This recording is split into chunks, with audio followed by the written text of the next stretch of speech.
আপনারা মনে মনে ডরাইতে হয়তো কোনো সান্দার ওয়াজ নিয়ে আরম্ভ হয়েছে। এক শ্রেণীর মানুষের ডরায় হয় একটা কারণে, একটা কারণ হলো সামনে যদি নমাজ থাকে, কোন সময় যে আজান হইবার যে ফাঁসি না, এইভাবে কোনো ডর আর আসেনি বলছেন? জি, একটা আবার হয়েছে ফজরের সময়, ডর আসেনি? কোনো ডর নাই, অনেক সময় আছে। আর এক শ্রেণীর মানুষ আছে সামনে আসতে ভয় করে, হঠাৎ কোন সময় সান্দা আরম্ভ হইব আর পকেট খালি। আমি আসি আর এই কারণে কত বছর এইভাবে এক জায়গা তোয়াজও দিয়ে আমি আলোচনা করলাম যে স্বামী স্ত্রী যখন বইয়া ভালো ভালো কথা হইয়া যখন হাসি খুশি করেন তখন আল্লাহ রাজি হয়ে যায়। এক যুবকের বাড়ি দিয়া বলে এই সুযোগটা ছাড়া করা যায় না।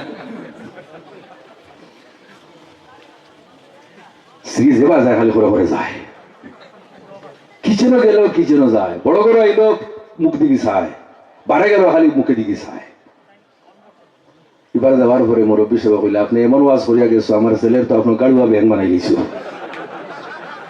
কি হয়েছে বলি, কিন্তু তার বউর খড় ছাড়ে না। কারণ কি বলে, শিলচর হুজুরে ওয়াজ করছো, মুখে দিয়েছে আসলে আল্লাহ রাজি হয়ে যায়। আমি আল্লাহ রাজি হই আর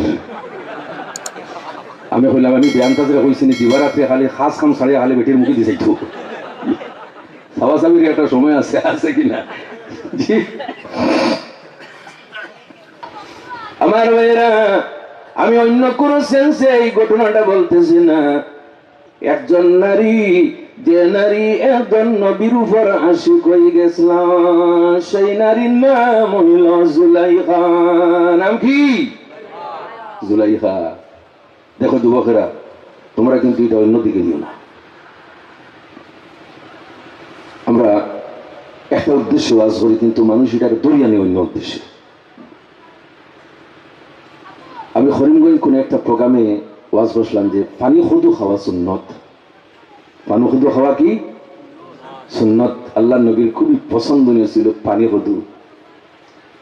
একজন মুরব্বী মানুষ বাড়ি দিয়া হইলা তান শ্রীরে হুন্ডাই নি, কোনদিন হিন্দুস্তান থেকে কবরিস্তান যাই মরিয়া নবীজির সুন্নতটা আদায় করি নাই।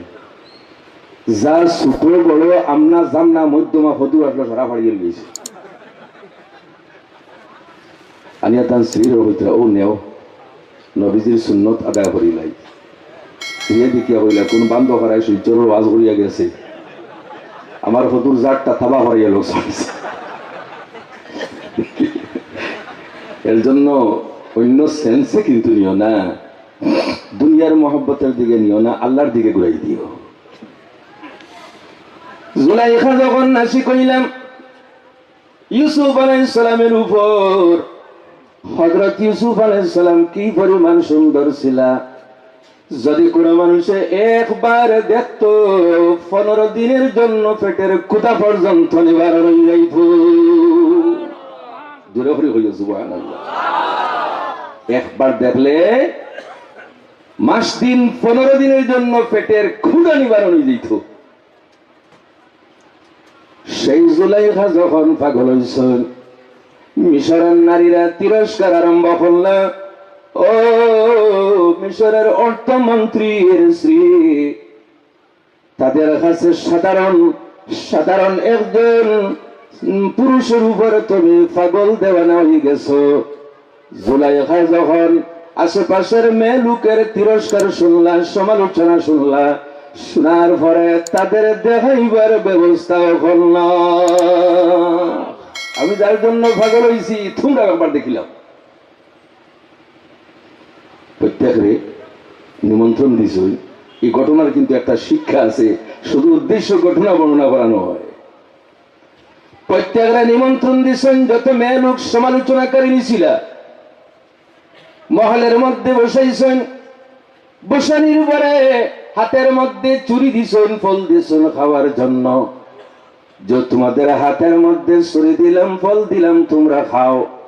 এরা যখন চুরি হাতের মধ্যে নিয়ে ফল খাটিয়া খাইতেছিল, সেই অবস্থায় জুলাইখায় হযরতে ইউসুফ আলাইহিস সালামের সামনে তাকে পর্দা সরাই দিছে। ফালাম্মা রাআইনাহু আকবারনাহু ওয়া কাত্তা'না আইদিয়াহুন্না, যখন ইউসুফ আলাইহিস সালামের সুন্দর মুখমণ্ডল দেখছেন, রূপ দেখছেন, দেখার সঙ্গে সঙ্গে ফল ছাড়িয়া নিজের পাশে আঙ্গুল খাটিয়া রক্তাক্ত করে লাইছে।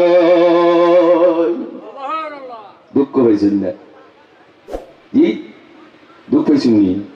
দুঃখ পাইছেন না? ফল ছাড়িয়া নিজের পাশে আঙ্গুল খাটিয়া রক্তাক্ত হয়ে লাইছেন, দুঃখ অনুভব করছেন না?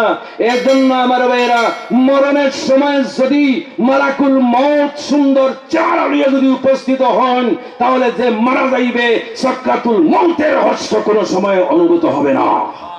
জোরে বলে সুবহানাল্লাহ। ইউসুফ আলাইহিস সালামরে দেখিয়া যদি মিশরের নারীরা নিজের পাশে আঙ্গুল হারিয়ে লইছেন, কষ্ট অনুভব করছেন না? সেই মরণের সময় যদি উম্মতের কান্ডারি, মানবতার মুক্তির দিশারি, নবী আখিরি মুহাম্মদুর রাসূলুল্লাহ যদি তা হল, তাহলে উম্মত এই দুনিয়ার তাকে বিদায় নিতে কোনো ধরনের কষ্ট হইবে না। জোরে বলে সুবহানাল্লাহ। আল্লাহর দরবারে দোয়া করায়, আল্লাহ